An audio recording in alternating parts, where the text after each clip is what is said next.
Bom, agora eu vou conversar aqui mais uma vez com o historiador Rodrigo Lopes. Nós já estivemos conversando lá em São Francisco do Conde, nas ruas ali, mostrando a cidade. Eu vou pedir para você, Rodrigo, começar falando exatamente o que é Recôncavo, né? Porque a gente ouve muito, fala muito sobre Recôncavo, conhece algumas cidades ali do Recôncavo, mas acho que esse conceito tem mudado um pouquinho, né? Tem mudado bastante, inclusive, porque assim, existem duas conceitualizações do que é recôncavo.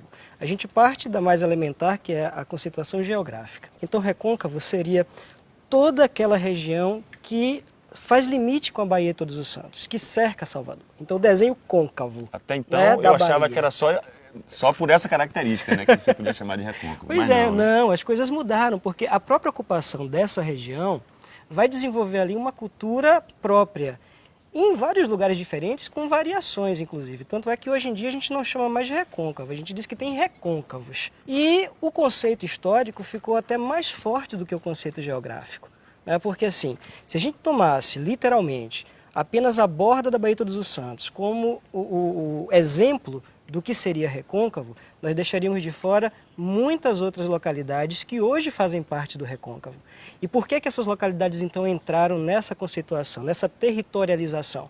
Porque desenvolveu-se nelas uma identidade ou várias identidades relacionadas à produção econômica, que foi o que mais forte caracterizou o recôncavo. Né? Inicialmente a produção açucareira desde o século XVI e a partir do século XVIII e XIX com o fumo, né, e com a mandioca. Essas cidades próximas, que também se notabilizaram por essa produção, acabam também sendo compreendidas como parte desse recôncavo. Existe também uma questão que é política. O crescimento de algumas localidades, principalmente nas últimas décadas, vai fazer com que elas se emancipem e sejam já consideradas cidades do recôncavo. Então a gente tinha que até o século XIX, nós tínhamos mais ou menos 20, 22 cidades no recôncavo, comarcas no recôncavo.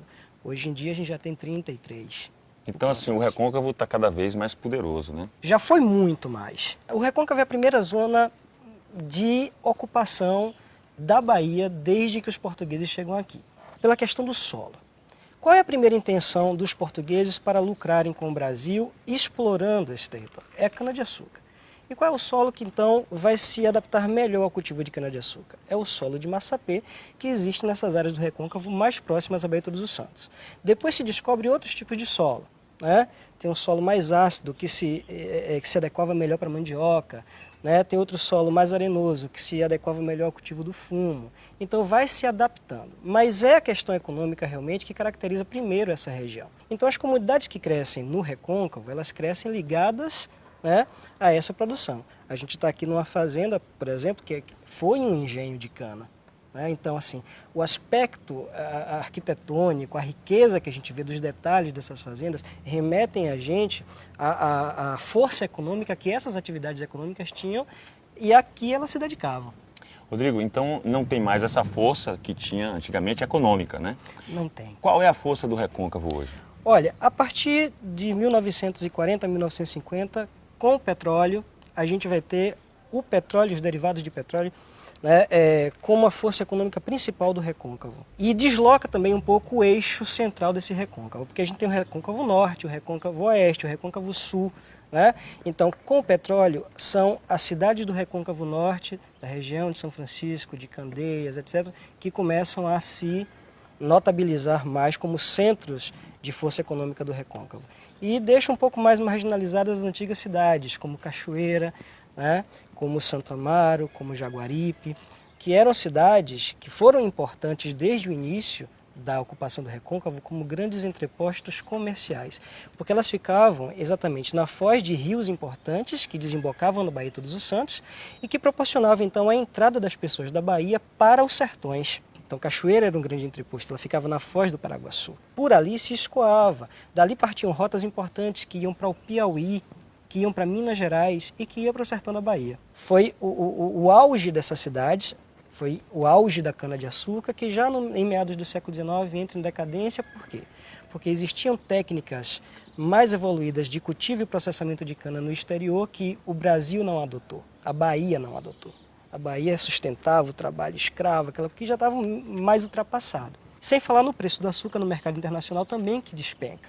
Então, como a Bahia se dedicou quase que exclusivamente ao açúcar para exportação, os nossos engenhos então entram em decadência. Eu pedi para você falar das influências culturais, né, que teve o Recôncavo.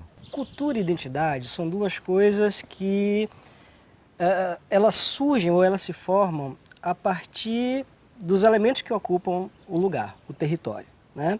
Então a gente tem no Recôncavo Baiano uma presença original indígena muito forte, que inclusive entra em conflito com os colonizadores quando chegam aqui. A partir daí, a gente tem o desenvolvimento de uma identidade muito forte de elementos europeus, né, notadamente portugueses, e elementos indígenas, que depois se refletirão inclusive na chamada cultura sertaneja, que hoje também no Recôncavo faz parte, né, da cultura do Recôncavo, principalmente na culinária. E vamos ter também uma influência muito grande da ocupação africana.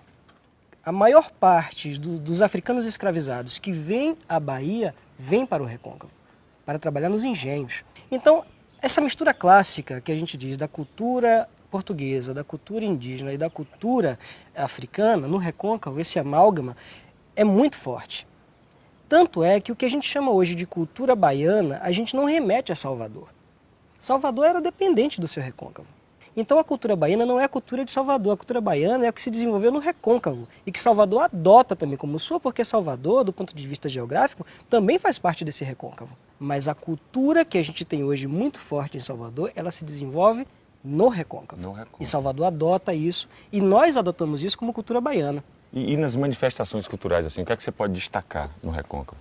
Eu me lembro assim imediatamente das burrinhas de Nilo Peçanha, né? Das congadas, dos reisados, né? Do samba de roda, que é patrimônio.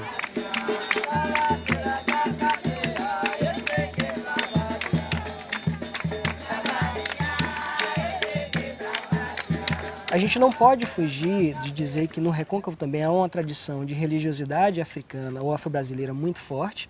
A cidade de Cachoeira e São Félix são exemplos disso, né, com terreiros de candomblé antiquíssimos e respeitadíssimos naquela região. Como é que você vê a importância assim, dos manguezais, né, desse ecossistema dos mangues aqui na cultura do Recôncavo? Quando a gente fala em manguezal, a gente imediatamente se reporta à necessidade das pessoas que viviam, né, nessas comunidades, nessas vilas e nessas cidades, de se abastecerem.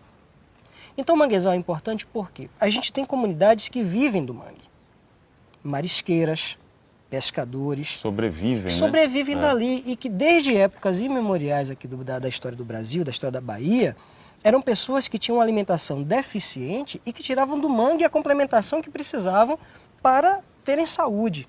E que hoje ainda é importante para a manutenção de comunidades tradicionais, comunidades quilombolas do Recôncavo, comunidades marisqueiras do Recôncavo e pescadores, que se acaba o mangue, essas pessoas perdem também o centro, né, de onde retiram a sua economia de subsistência, a sua economia interna, o que o sustenta. Aí é lógico, virão os ecologistas e vão te dar outros N fatores da questão ambiental da preservação dos mangues. O mangue confere identidade a comunidades que dependem dele. Inclusive manifestações culturais dessas comunidades, que são seculares, né, também dependem da existência do mangue.